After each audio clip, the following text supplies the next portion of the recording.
Hi, welcome to the Wisconsin Wellness Podcast. I'm your host, Laurie Grow. Today we're going to be talking about relationships. So, all of February, we will be talking about relationships, mostly because it's Valentine's Day. I do want to let you know that for all of you that are not in a relationship at this point, this is also for you today. Isn't just for individuals that are in a current relationship. This is also for individuals that have any relationship or they're planning to be in a relationship because this is directed towards you. It's not directed towards your relationship. As a couples counselor, most people come to see me expecting that therapy is going to change the partner. That mindset of wanting the other person to change is going to get in the way of real lasting change. And the reason why is because people don't change for other people. They just don't. And it's not all the time because that person doesn't want to change. Sometimes it's about limitations. They might not be at this moment able to change. And we have to accept that. We can keep requesting for them to change, but it will be energy that's given to something that can't happen. You can lead a horse to water, but you can't make him drink. You can also drink the water yourself, and maybe that horse will look at you and think, that looks good. They look refreshed. That water looks good for them. I might try that too. One of the reasons why AA meetings work so well for individuals when they're quitting drinking is because we are all human, correct? And we don't really like to take advice or direction. It is against our typical human response, which is to reject direction. For most of us, brings us back to childhood. There was a lot of direction, and most of us could not wait until we were out of the house so that we could have freedom. And that was so appealing, and making all of our own choices. Most of us don't want that to let that go. So when you're directing somebody to make a change, keep that in mind that most of us have that part of us that's ready to say, no, I don't want to. Or maybe I want to, but because you asked, I'm not going to, right? So there's the rebellious side. We're going to be talking about shifting perspectives and understanding your own reactivity in a relationship. And you will also be able to become more aware of your partner's reactivity. Your partner and yourself are the same in one important way. You both are going to have ways to protect yourself, and you're both going to want to avoid pain,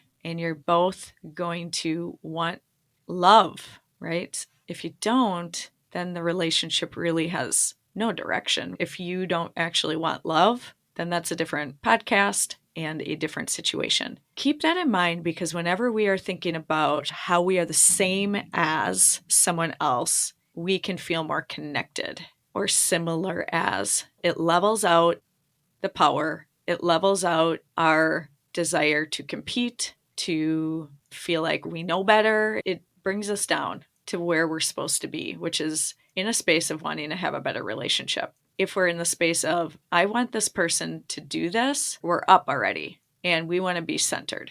If we're in a place of, I'm worthless and I don't know what to do, I don't think my partner loves me, we want to bring you up by recognizing your partner has flaws, you have flaws, we're flawed. That has nothing to do whether or not we're worthy of love and connection. I need to give a disclaimer. This is not therapy. If you need a therapist, go find one.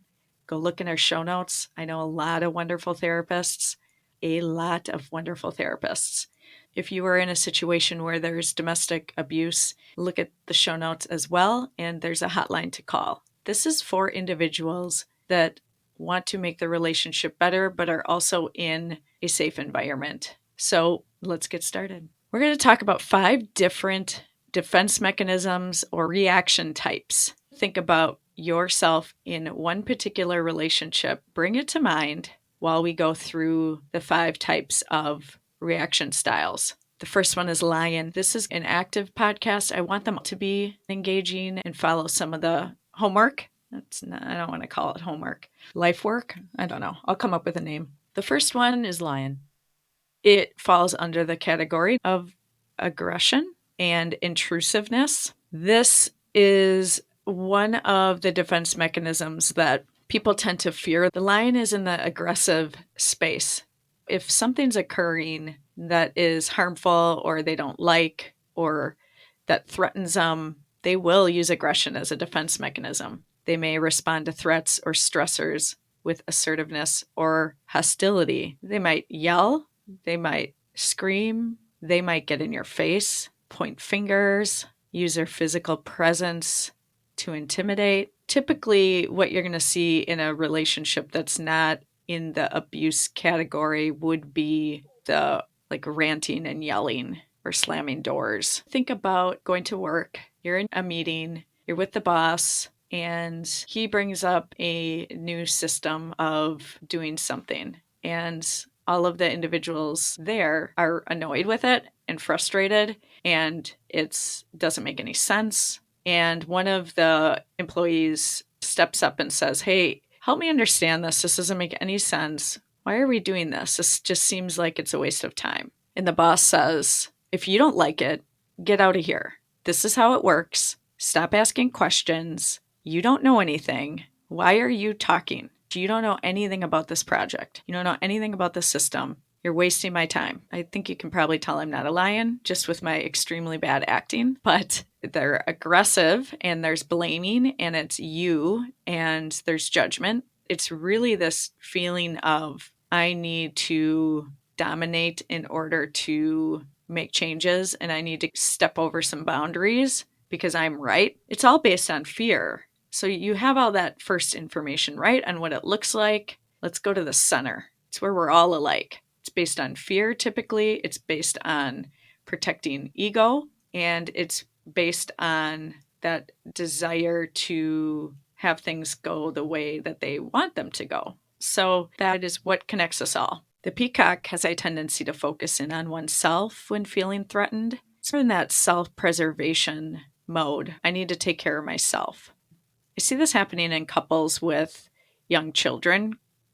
Protect myself in this because it's overwhelming and it's a lot. So I'm going to still do all of my hobbies because I'm feeling stressed and don't know what to do. This also has to do with fear, but it can also be about compensation. Similar to a peacock displaying its vibrant feathers to compensate for its smaller size, individuals sometimes use their outward appearance to deflect how they're feeling internally or exaggerate certain qualities to mask feelings of inadequacy. This might be somebody when you're in an argument that brings up all of their accomplishments and how smart they are. This might be somebody that focuses internally and won't help as much in stressful situations because they're fearful of not being valued or not feeling good enough. They're in an argument about something political, let's just say, and they might say something about how much they listen and understand and read about politics and how they might use their status as a way to manipulate that situation. The elephant is about control. They all are about managing the situation and managing stress and fear. The elephant does something different than the lion. The lion is crossing over a lot of boundaries and very intrusive as far as verbal attacks. The elephant does some intrusiveness too, but in a way of micromanaging, overly detailed planning, like planning activities, events, conversations. It's driven by the desire to control outcomes. They might delegate a lot of tasks or delegate responsibilities, feeling this need to take charge of every situation. They might also have to monitor everything that's going on, make sure everything's going the way I want it to go or the way I think it should go. You could see where there could be definitely issues with that because, again, most people don't want that. They want to have control and ownership over their stuff. It really has to do with anxiety and the fear of losing control and the fear of not doing the right thing. Maybe a fear of I'm not a good person or this is irresponsible to do it in a different way. The turtle is about withdrawing. So the turtle, when it's scared, it goes into itself and withdraws. Similar to the peacock in the fact that it's going inwards, but this turtle isn't trying to showcase anything. It really just wants to withdraw from its surroundings so that it can't be hurt. And this can happen with high stress. This could happen when feeling attacked. So this example is regarding like social interactions, right? So let's say you're having a conflict with a friend and that friend hurt your feelings and now you don't talk to them for a week. If you're on the other end of when somebody is doing that, I want you to just think a bit about what is the purpose of it? Is it to punish you, or is it that they are in protection mode? Hopefully that can help reframe it a bit. Sometimes it's intentional, but then it's actually under a different category, what happens next by withdrawing. So somebody might overwork, drink, use drugs. It's a way to hide from overwhelming stress and situations. The last one we're going to talk about is the raccoon. My favorite is the raccoon because it's so cute, but it can be a trickier one because there's a lot of tactics that the raccoon uses. The raccoon is usually feeling in the down space. Same with the turtle. The turtle might tend to feel down, like I'm not good enough, or I'm getting criticized so much, and then they go down and they wall off. The raccoon goes down, feeling not good enough, feeling scared, but instead of walling off, it uses different techniques to connect. This might be someone that shows up at a place knowing you're going to be there to try to fix it. They might call your friends if there's a mistake. They might guilt you. They might emotionally manipulate, like I'm not going to tell the whole truth so that they come towards me. This is based on fear of losing a relationship, feeling not good enough. This fear tends to be related to losing a relationship and use tricks in order to keep it. Let's move on to action items. Of course, I do want you to do something, obviously, that is up to you. You make the choice. Can you see what I'm doing here with that? You get to decide. I have a few things that you can do. At the beginning, I asked you to think about a recent conflict with someone you care about, which one you might fall into, and what they are. Most of us do one or two, sometimes three, leaning towards this response. However, circumstances change, people change a bit, so something might be leading at one point. It might be more of a turtle in adolescence, but as you get older, maybe you finally grew into your face and body and start to do more peacock stuff. So it can change, but typically it's based on childhood reactions. As much as I would love to say a relationship is all here and now and we can all be in our adult minds and work through problems, we aren't built that way. If you are feeling pain and feeling very vulnerable, you're in your childlike state. Most of us aren't in that state for too long. We will go into the adaptive state, our adaptive adult, the one that's transitioning into adulthood. We will go into our adolescent frame of mind and try some of those techniques. We got in a fight. I'm not going to talk to you for a week. I'm going to show them. That's more of the raccoon. That's our adaptive state. Typically, when we're talking about these animal references, the knee-jerk reactions, those are adolescent states. Those are what we learned in adolescence to deal with hard things. When we felt and recognized we do have some power in the situation. When you're 5 or 6, you can't just take off and get in a car, drive yourself somewhere. You can't typically just yell and freak out at a parent because they're physically bigger than you. When you're a teenager, you can do either of those things, really. It's not great for everybody, but you can do those things. And it can feel very good and powerful. You can have a million tools in your toolbox, but if you aren't noticing the state you're in and pausing for a bit, you won't be able to make the changes. And you will most likely say screw it to all of these techniques. After establishing awareness, reframe it and find where we are that's alike. That's the healthy space of not separating and feeling above or below or closed off or intrusive. I'm going to try to find the middle where we are alike and feeling I'm okay, you're okay. Built on childhood wounds, these knee-jerk reactions are formed. You may have heard this before, but those serve you when you're young. They protect you when you're young. We need to develop them when we're in the adaptive adult state. We're trying to work through how we can actually become an adult. We are trying this stuff in a bigger version or exaggerated version when you're in that state. Because if you remember what it was like to be a teenager, things were bigger back then. Reactions were bigger. Drama was higher.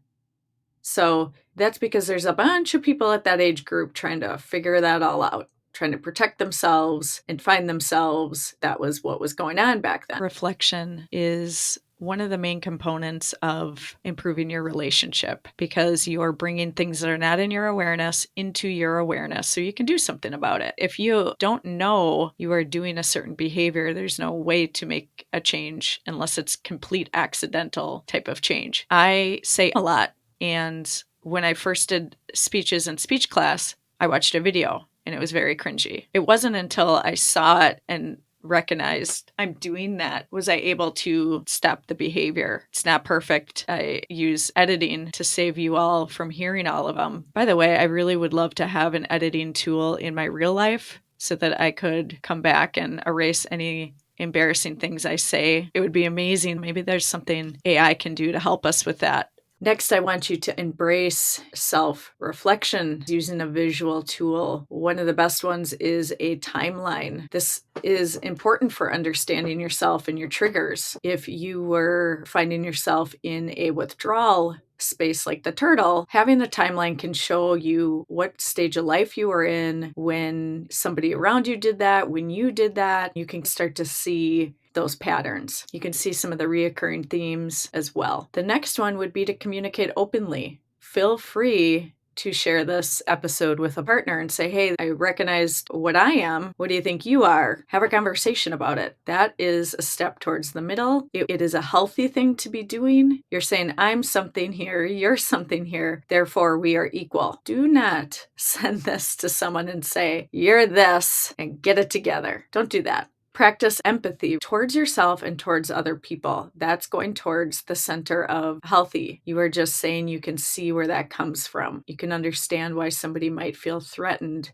if you don't return a phone call. You can understand that would potentially make that other person anxious about the relationship. That doesn't mean you want that to continue. Try to notice your pain, the other person's pain. The more we start to work on the empathy, the better we get at it. Doing the mindful pause practice is another tool you can use. We went through the awareness, of course. Pausing during the knee-jerk reaction, pausing, taking a breath, allows for a small gap in time and may allow for a different behavior. Even if it's not changing your behavior at that time, you are allowing for a potential different behavior to occur.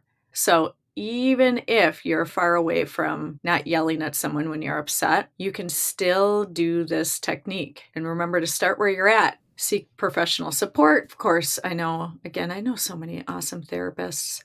Considering therapy for yourself to heal some of your childhood wounds is a gift to yourself and your partner, to the relationship. Some of you might feel like you're not sure what to do or what to give to a partner. You know they're not happy, but what do you do? If you tell your partner, I'm going to go to a workshop, doesn't have to be therapy, I'm going to read this book about relationships because I want our relationship to get better, they're going to like that. It's a really great way to show your partner that they're loved. There's also a virtual workshop that I will be hosting. If you attend it, I know it benefits me if you attend it because I get to hang out with you, but if you attend it, you actually get to let your partner know that too. And I'm going to make it even easier for you. I have some free and some very inexpensive worksheets. Like one that I have to download is on sale for 99 cents. So there's other ones on my site that are free. Print it out, do it, talk to your partner about it. What a great first step, and it's really easy. These worksheets aren't meant to confuse you. They're meant to simplify things that can tend to be overwhelming and complicated. If you want to go to a workshop or you want the worksheets, go to podcast.com. Use the promo code LION and you can get a discount or get them for free. I want to thank you so much for your time today. Be well, Wisconsin.